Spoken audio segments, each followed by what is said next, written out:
what can I say? I'm overwhelmed by the generosity and the goodwill and good wishes that you have extended to me this afternoon in my personal role, but also on behalf of UNHCR. I'd like to say a few things. Many things have been already discussed today, and I just want to say a few things about the organisation, about UNHCR, and then a few things about my personal reflection, and then a few things about your communities. The first thing I want to say is a little bit about UNHCR and our relationship with your Chin community. You're right, our relationship goes back a long time. I'm not sure that we're your mother and the government is your father. I'm not sure about the biology of that. But you can be sure we are a support. And somehow when you talk about parents and children, the relationship is one that grows. At some stage children grow to be teenagers and they have their own points of view. And then at some stage the teenagers become adults and they have their own lives.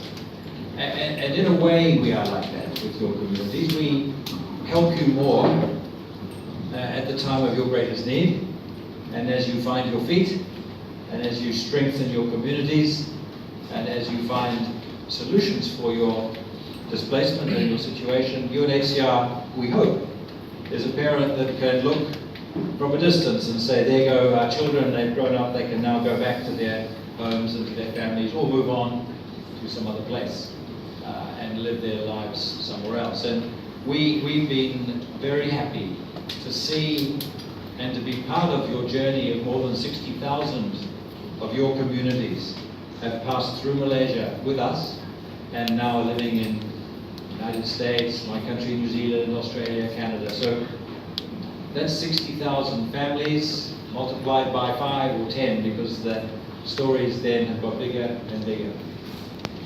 We also know that there are many people who are still stuck here in Malaysia, who don't choose to be here, who don't feel it's time to go home.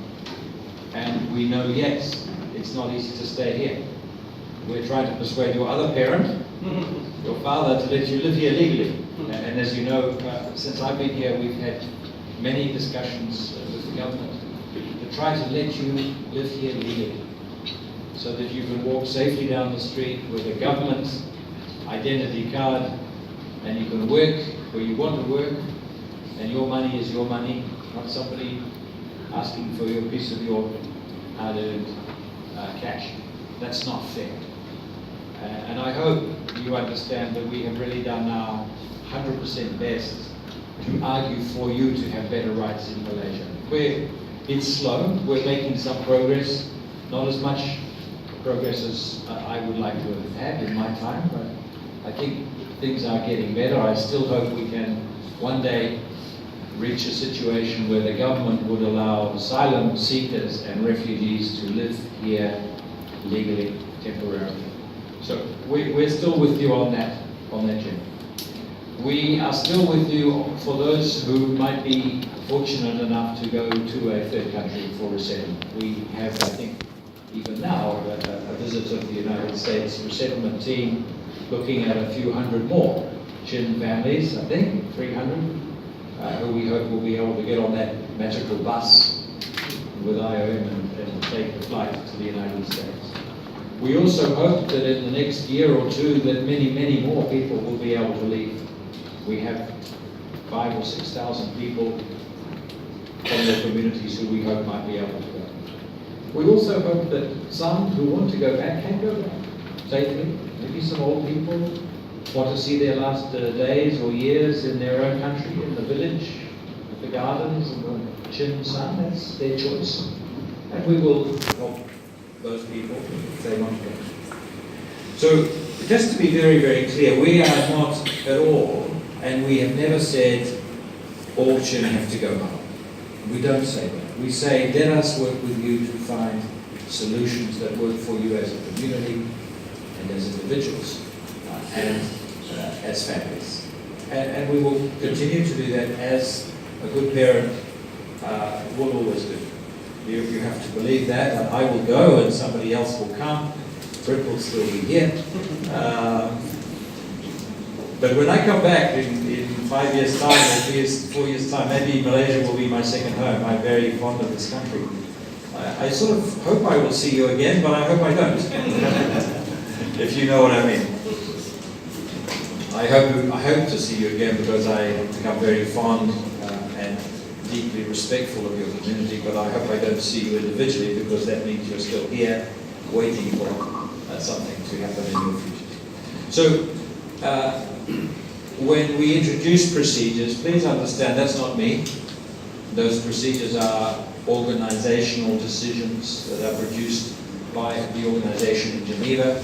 I have the unhappy job of being the UNHCR face that you see in relation to that, and I know how hard it is and still is for your community, but it's not a personal thing.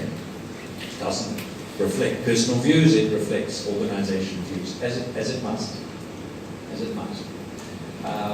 And all I can tell you is that the organization takes very seriously any assessments about what is going on in Myanmar and what in particular is happening in Czech. We are, as we speak today in Geneva and in Bangkok, they are studying very carefully the Chin refugee human rights organization report and other reports to see what is the real situation. So please trust us, we will look at these things and give them the proper attention that they require. So that's really all I wanted to say from a UNHCR point of view.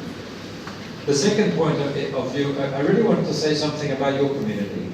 My experience today has been a very profoundly moving one for me as a human being, and I thank you very much for that.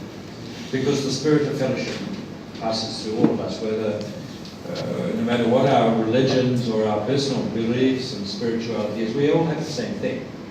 And that is a belief that people who are not as privileged should be looked after and should be empowered and should be supported. And that work that I do as a professional in the United Nations absolutely reflects my personal belief. And I felt that today. Thank you very much for that communion with your pastors. I felt the spirit of communal support. Because when you are head of an organization, as you are, it's difficult. It's sometimes lonely to represent difficult things. And please accept, I feel no anger or resentment or personal animosity from you at all. I never have. What I have felt is frustration, fair enough. Anger, maybe, yes, fair enough. Human emotions. I have no problem with human emotions. And what I have, I hope, given back to you is calm, professional views of what we think are the best opportunities and the best options for your community. So that relationship is very important for us as an organization and for me as a person. What I have seen in the Chin community is, again, here today, you have beautiful community spirit. Your children, they stand up, they sing beautifully, they sing together. The young man and his message, also the same thing, the spirit and the future voices of your community is very important. Of course, us older folk, our lives are mostly passing behind us, whereas the young people, they need a future, and that's my responsibility. You have wonderful church, you have wonderful fellowship, you have tremendous organizational capacity. I know because I get phone calls from Chin pastors all around the world, all the time, and from leaders of your community. So you have a wonderful, rich, and strong community collective. And that, I think, is very unique. And it's why your communities, even when things are difficult, you still have strength. You have inner strength, because your communities are decent, respectful communities. So thank you for that, and my deep respect and admiration for the work that you do as community leaders and as members of the community, children, parents, grandfathers, and grandchildren. The last thing I want to say really is personal reflection, and that is coming to Malaysia has changed me as a human being. I've learned a lot. I hope I've grown more mature. I've lost a little more hair. Got a little bit grey, a few more wrinkles. Thank you very much, Chin community. You've contributed to my wrinkles, but not so many. The government gave me, my husband gave me many more. But working with refugee communities is really one of the great things in my life. I have been doing this work for many years, and I'm always moved by human stories and dignity and peace that comes from the refugee. People who have least are often the most generous. People who have more possessions tend to be more possessive. It's a strange thing, but not more generous. And I think you should be hugely pleased with yourselves as communities about how generous the spirit of you is. And I'm delighted to be wearing one of them. And I know how much work goes into these. I went to Chin Steak and I saw these on the loom being made, and I do know who makes them and how much time and love and effort goes into these patterns. So thank you very much. This means a great deal to me, I must tell you. And lastly, let me just say thank you very much. I'll be leaving on Sunday week. My successor will be coming in on Monday the 17th. But we are the same organisation. We're full of very good people. We, as you know, Brett and the team are very good people. Lastly, I am a Christian myself, Anglican. And I wanted just to say thank you very much as fellow Christians in the room today. I'm not as practicing as I should be, but this experience maybe tells me I should be. The richness of fellowship. So thank you very much. I wish you all, your families and your individuals, a very, very happy Christmas together as communities and solidarity with your future. I hope it goes well. I'm sure it will. And I will be in New York arguing for you from there in a different place, but I will not forget.